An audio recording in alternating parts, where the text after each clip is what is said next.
کسی مالدار نے نہیں یہ سلسلہ قائم کیا.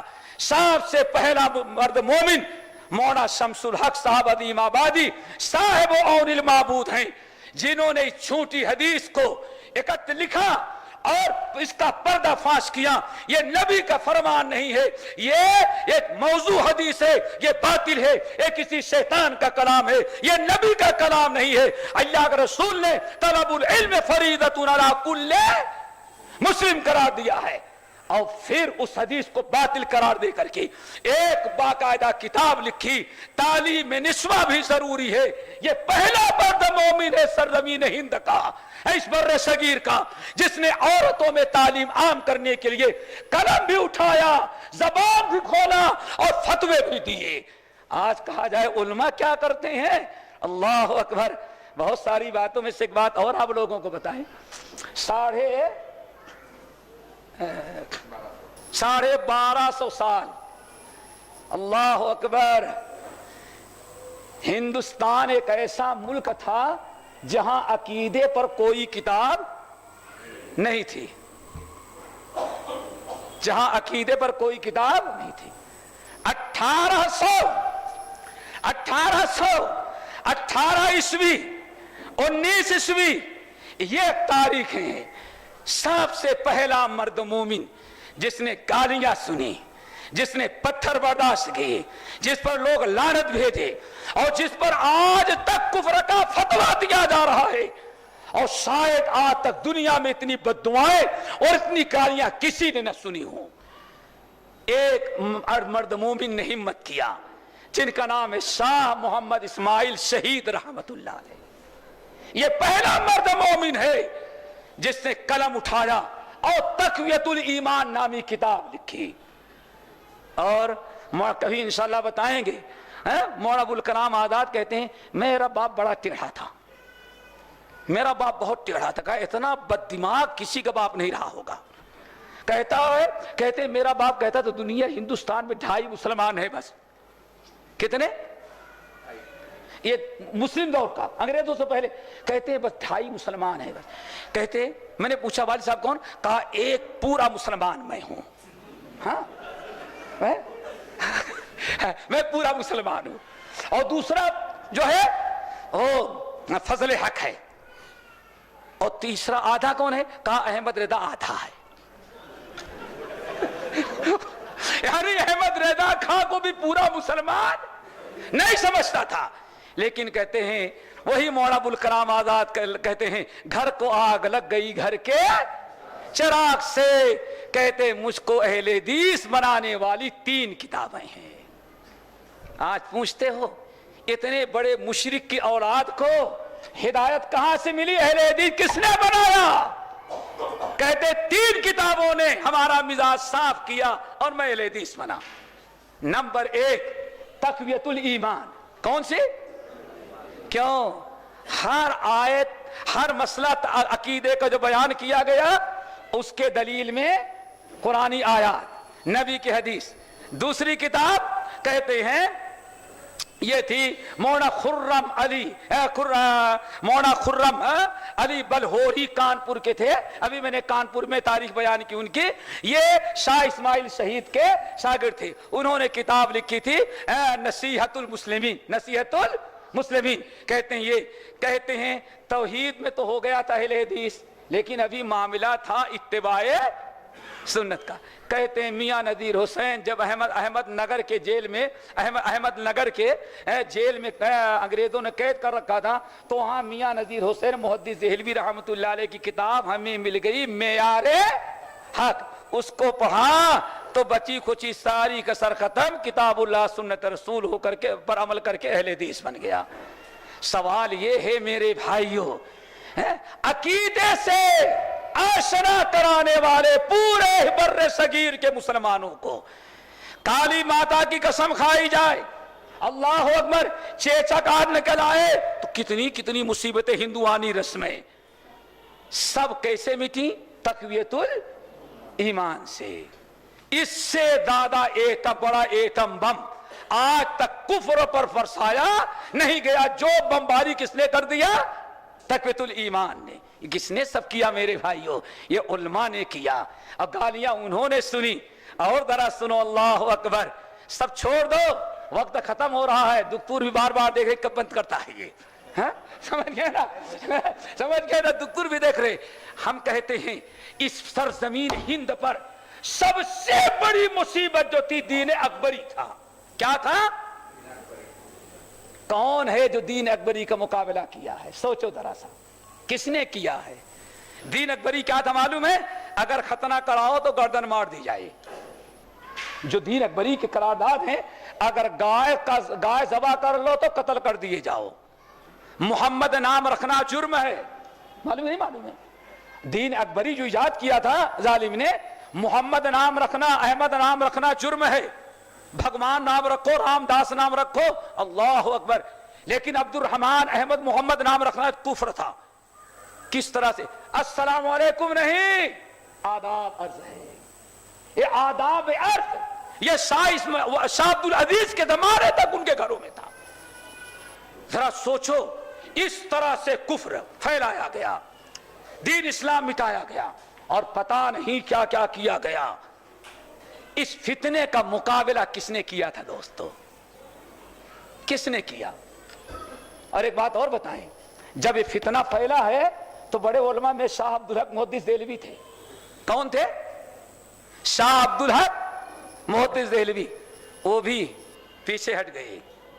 اس اکبر کے دین اکبری کے خلاف, دین الہی کے خلاف ایک لفظ لکھنے کے لیے تیار نہیں تھے, زبان بند تھی. سید سلیمان ندوی رحمۃ اللہ علیہ بڑی اچھی بات کہتے ہیں, ایک مرد مومن شیخ احمد سرہندی رحمۃ اللہ علیہ, اور انہوں نے ہمت کب کیا؟ جب ان کو علم حدیث حاصل ہو گیا. عرب کے کچھ علماء آئے اور عرب کے علماء سے انہوں نے حدیث پڑھی. حدیث جب سینے میں آ گئی تو میں نے شروع میں کہا, جو یہاں بھرا رہتا ہے وہ زبان سے وہی نکلتا ہے. اور کسی بھی فتنے, کسی بھی منکر اور کسی بھی شرک بدعت کو مٹانے کے لیے دو ہی بڑی چیزیں ہیں, ایک کتاب اللہ اور دوسرے سنت رسول. اللہ اکبر. دین اکبری کو مٹایا, جیل میں گئے, آخر کار الحمدللہ دین اکبری کو ایسا مٹایا کہ آج اس سرزمین میں کوئی نام لیوا باقی. وہ کون تھے میرے بھائی؟ کوئی وزیر تھا, کوئی بادشاہ تھا, کوئی حاکم تھا, کوئی زمیندار تھا, کوئی تاجر تھا, کوئی وکیل و بیرسٹر تھا, نہیں. ایک عالم دین تھے. کون؟ سید احمد سرہندی مجددی رحمت اللہ علیہ. پھر اس کے بعد سب سے بڑا فتنہ ہندوستان میں جو پھیلا وہ میرے بھائی فتنے قادیانیت. کیا تھا؟ قادیانیت. قادیانیت جیسے فتنے کا مقابلہ کس نے کیا؟ سب سے پہلے مولا محمد حسین بٹالوی رحمت اللہ علیہ نے کیا کہ نہیں کیا؟ عالم نے کیا. مناظرہ کس نے کیا؟ عالم نے کیا. زور کس نے توڑا؟ عالم نے کیا. مباہلہ بھی کیا تو بھی اہل حدیث عالم مولانا ثناء اللہ امرتسری نے کیا. علماء اب ذرا بتائیں, مرتد جو ہو رہے تھے ان کو باقی رکھنا ہندوؤں کو کلمہ پڑھانے سے بڑا عمل تھا. کیا خیال ہے آپ لوگوں کا؟ کیا تھا؟ عبس وتولی ان جاءہ الاعمی وما یدریک لعلہ یزکی. نبی علیہ السلام کے پاس کفار مکہ کے سردار بیٹھے ہوئے تھے اور آپ سوچ رہے تھے یہ مسلمان ہو جائیں تو بڑا کام بنے گا. اور ادھر عبداللہ ابن ام مکتوم اندھے صحابی آ گئے, کہتے یا رسول اللہ آپ کو اللہ نے جو سکھایا ذرا مجھے کچھ سکھا دیں. نبی علیہ السلام نے سوچا یہ تو مسلمان ہے, یہ تو کبھی بھی سیکھ سکتا. بیچ میں آ گیا یہ غیر مسلم جو مسلمان ہو جاتے بڑا کام ہوتا. اللہ تعالیٰ نے آیت نازل کی نہیں نازل کی؟ عبس وتولی. اللہ نے فرمایا نہیں, ان مشرکوں سے پہلے ان کو بتاؤ. کن کو بتاؤ؟ وہ پتہ نہیں مانے سدھرے یا نہ سدھرے, اور یہ علم سے فائدہ اٹھائے گا. میرے بھائیوں اسی طرح سے جتنے بھی فتنے اٹھے سرزمین ہند میں, سب کا مقابلہ کس نے کیا؟ اہل حدیث علماء نے کہا، علماء کہو. ایک آخری بات اور بتا کے بات کو ختم کر دیتے ہیں. اجازت ہے؟ سنیں گے؟ ہاں ہاں، اللہ اکبر. آج لوگ کہتے ہیں یہ مسجد والا ملا ہے، وہ مدرسے اور مسجد دونوں کا ملا ہے، اور یہ جو ہے صرف کس کا ہے؟ کسی کا نہیں ہے. ہاں ہاں، سارا کام تو ہم کرتے ہیں. کبھی علماء نے میدان میں بھی کام کیا؟ اللہ اکبر. تمہیں کیا خبر؟ کام تو ہمیشہ علماء مسجد میں بھی کیے، گھر میں بھی کیے، بازار میں بھی کیے، روڈوں پر بھی کیا، پارکوں کلبوں میں بھی کیا ہے. لیکن تمہاری طرح ویڈیو تیار کر کے ریاکاری مقصود نہیں تھی. ہاں کیا؟ ایک دو مثالیں دے. ہاں اللہ اکبر. دکھاوا نہیں تھا، فلم تیار نہیں کرنا ہے، چلتے پھرتے اللہ کا پیغام دیا، کافی. اللہ اکبر. سب کو چھوڑو، ان صدی قریب کے زمانے کی دو مثالیں دیتا ہوں. نمبر ایک، مولانا ولایت علی مولانا اولاد حسین قنوجی رحمت اللہ علیہ. یہ نواب صدیق حسن خان بھوپالی رحمت اللہ علیہ کے والد تھے. یہ سرحد پر جب جہاد کرنے کے لیے شاہ اسماعیل شہید اور سید احمد شہید کے ساتھ سرحد گئے تھے، تو وہاں سے ان کو واپس لوٹا دیا گیا تھا دعوت و تبلیغ کے لیے. کس کے لیے؟ دعوت و. یہ بھی مسئلہ ہے، غیر مسلموں میں کرو کام کرو تو دعوت، اور میاں بھائی کو کہو تو تبلیغ، اصلاح. پتہ نہیں سب سے بڑی بدعت اس صدی کی یہی ہے کہ دعوت الگ ہے اور تبلیغ الگ ہے، اصلاح الگ ہے. ہاں، اصلاح ملا لوگ کرتے ہیں اور دعوت جو ہے مسٹر لوگ کرتے ہیں. ہاں یہی ہے نا، سمجھ رہے ہو نا؟ یہ صرف ایک گلے پھاڑ کے تقریر کرے، یہ سب اصلاح ہے، یہ دعوت کا کام نہیں ہے. اللہ اٹھاؤ سورہ ہود، سورہ اعراف، سورہ شورى، تب پتا چلے گا کہ تبلیغ بھی وہی ہے اور کیا دعوت بھی وہی ہے، امر بالمعروف بھی وہی ہے اور اصلاح بھی وہی ہے. ایک ہی چیز کے کئی نام ہیں. تو مولانا اولاد حسین قنوجی رحمت اللہ علیہ کو بھیجا، دعوت و تبلیغ کیے. نواب صاحب کہتے ہیں میرے والد جب تبلیغ کرنے لگے، اور تو کہتے ہیں یو پی سی پی یعنی مدھیہ پردیش اور یو پی، ان علاقوں میں میرے والد کے ہاتھ پر کم سے کم 12,000 ہندو کلمہ پڑھے تھے. کتنا میرے بھائی؟ اب کوئی دکھائے کلمہ پڑھانے کے باوجود بھی آدھا ہی مسلمان رہتا ہے. تعلیم تربیت نہ ہوئی تو آدھا ہی رہ گیا. میرے بھائی ایک اہل حدیث عالم، نام یاد رکھنا، مولانا اولاد حسین قنوجی، جو شیعہ تھے، شیعہ تھے سنی بنے اور سنی سے اہل حدیث بنے، لکھنؤ کے اندر حدیث پڑھ کر کے.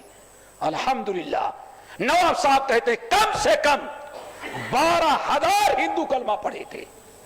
کون کہتا ہے کام نہیں کیے؟ آپ کے ساؤتھ انڈیا کے ایک مثال لے کے بات کو ختم کر دیتے ہیں.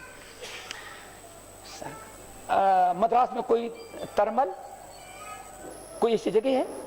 ترمل ہے کوئی قصبہ ہو سر؟ ہم سے پڑھنے میں غلطی ہوتی ہوگی، ابھی جلاتے اور جلانے کو سنا نا، تھوڑا دیر دبر فرق ہو گیا. اللہ اکبر. آج ایک شخص بیجاپور ہے نا کرناٹک میں، بیجاپور کا ایک شخص سید سرمست حسین، اب سمجھ جاؤ کون رہا ہوگا. ہاں کچھ کہنے کی ضرورت نہیں ہے. سید سرمست حسین یہ بڑے سجادہ نشین پیر کا بیٹا تھا، بڑے چھنڈے اور کنٹے چلتے تھے، پورے علاقے کا زمیندار باپ، نذرانہ اتنا پایا کہ بادشاہ بنا ہوا تھا.